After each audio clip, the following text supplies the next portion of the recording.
that is the owner of that dam. That's their scale, not our scale. So we're just reporting that they have designated that as level 2 right now.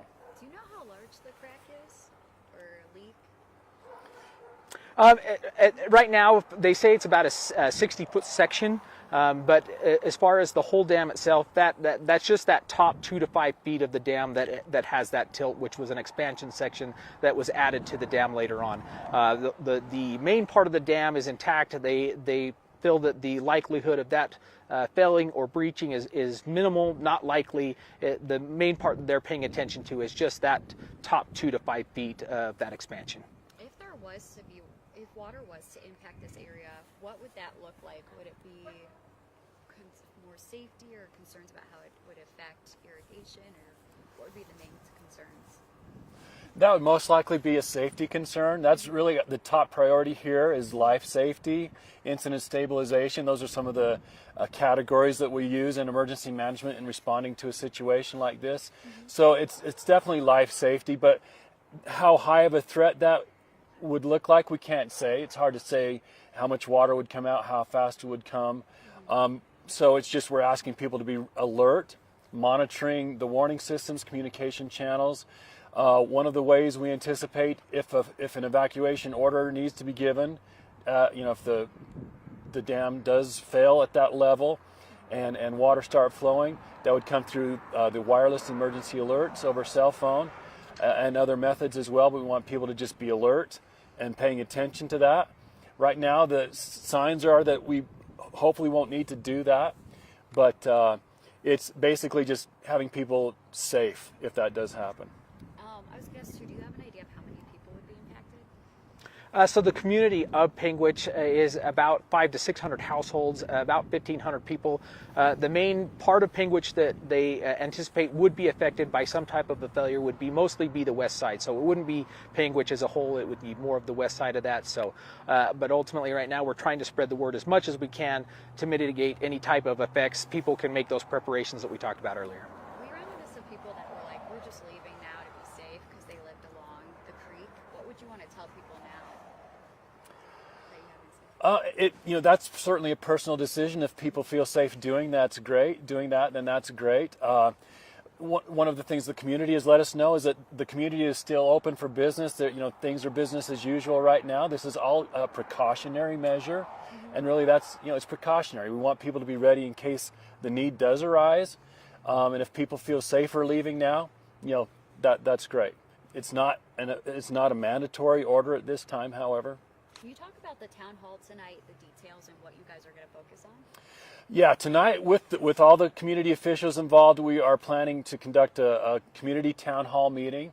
We want to provide all the information as possible to the community so they are informed and knowledgeable.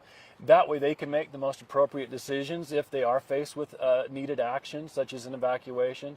We'll have representatives from the Garfield County Sheriff's Office and Commissioner's Office, Panguitch City Mayor's Office, the Garfield County School District, and the Department of Natural Resources, talking about various areas of the response and planning, evacuation.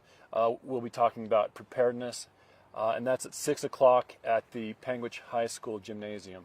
Sounds good. Do you guys have any idea what led to this or caused this?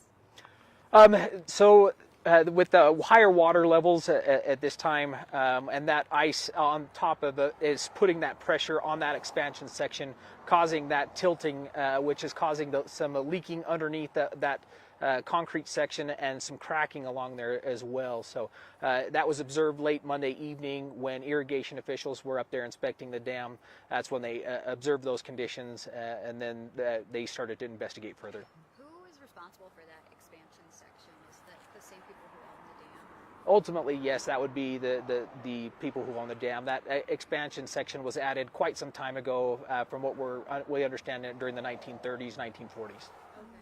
Is there anything you guys are doing for prevention now? We've noticed some people we thought were like digging in the ditches, so we didn't know if you guys were out doing anything. There are several mitigating factors that they're putting in place right now. They're trying to relieve some of the pressure of the ice on that expansion section by doing some trenching across the ice to allow that ice to expand and pull away from the dam.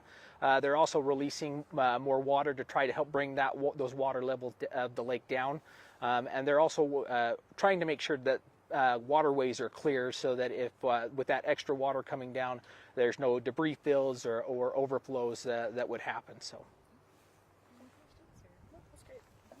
I think that's anything else. Oh, one more mitigating factor that they are doing. They are also bringing in extra materials to help shore up those sections that they're working on. Okay. What kind of material? The main thing they're working with is rock. Any type of soil or anything like that could potentially wash away. So they're working with the rock to try to shore that up. Is that a visual we might see when we go up there? Yes, too? yeah, Okay. you'll see crews up there. Okay, sounds I good. guess what does the next couple days look like? Just more of what you just mentioned of the mitigation efforts and stuff? Correct. We'll continue with mitigation efforts and see how they are affecting the dam, and see if we continue to see improvements. See if there's other things that could be done. So it'll just continue to be monitored and see if there's anything else that needs to be done. How big of a deal is this to you guys? Have you seen something like this before, or is this new to you? Yeah, I mean, obviously last year was a big flood season with all of the record high snow pack and water content and the flooding, and we did have a lot of widespread flooding. Now, that wasn't specifically related to a dam, so this is a fairly unique situation, and especially in the fact that we have more warning. We're monitoring this daily, overnight, 24 hours a day, 7 days, 24/7. We're monitoring this, so we have enough warning that we can provide information to the public should they need to take an action. So it is unique in that way, in a positive way. We don't see this happening very often around the state. So this is an older dam as well, built in the 1800s, 1860s. So this was fairly unique in that way as well. It's a fairly old dam. Okay, and this seems like it's a tourism area. If there was flooding, would that impact the economy or tourism at all, or is that hard to say? Yeah, that's hard to say, and you can't really speculate what the impact might be in that way, though, and that's partly why the community does want people to know that they're open for business right now. They're not discouraging tourists; they're still welcome here, and because it could cause, it could create an impact on the community. They do see a lot of tourism and benefit from tourism here. If I could just add a couple of other quick things too. One thing that we're aware of is that there was an evacuation map sent out that was really hard to read. We're working on improving that evacuation map, and we'll be posting that again. A lot of this information is going to be on the DPS news page. What's that location? So the DPS news page will be dpsnews.utah.gov under our newsroom tab. We'll also try to make it available through local channels as well. And one other thing the community is doing is going to be making sandbags and sand available to those residents that want to be a little bit more proactive in deploying sandbags around their homes and properties. So I think if they reached out to the city or county, they could inquire about sand and sandbags. Okay. Do you know where should we direct people, or just tell them to reach out to? I don't have that location right now. I don't think we've been given that. We haven't been given that, but we'll get something and get it to you. Okay. Do you think this is something, this level 2 emergency, that will be around for a few days, or how long it'll be around for? Yeah, it's going to be something that they just continually monitor. It's something that they, from talking with officials, it sounds like that's something that they feel if they continue to see positive signs, they might be able to scale that back to a scale 1 risk, right? If things continue to improve. And I can't remember if Lieutenant Roden mentioned this or not, though, but they're looking about an 8 to 10 day period to draw that water level down below the area of concern right now where it is leaking. It's going to take about 8 to 10 days with the current inflow, because keep in mind water is still flowing into the reservoir from the snow melt. So they're kind of dealing with that. And right now the water is staying in the ditches. It's going towards Paiute Reservoir, and Paiute Reservoir has room for the additional water that is being sent in that direction. So there's no risk downstream, but they are coordinating downstream with those entities downstream as well, where that water is going to. Thank you, guys. Yeah, thank you so much. Very good. Thank you. Nice job. Thanks for A little unconventional.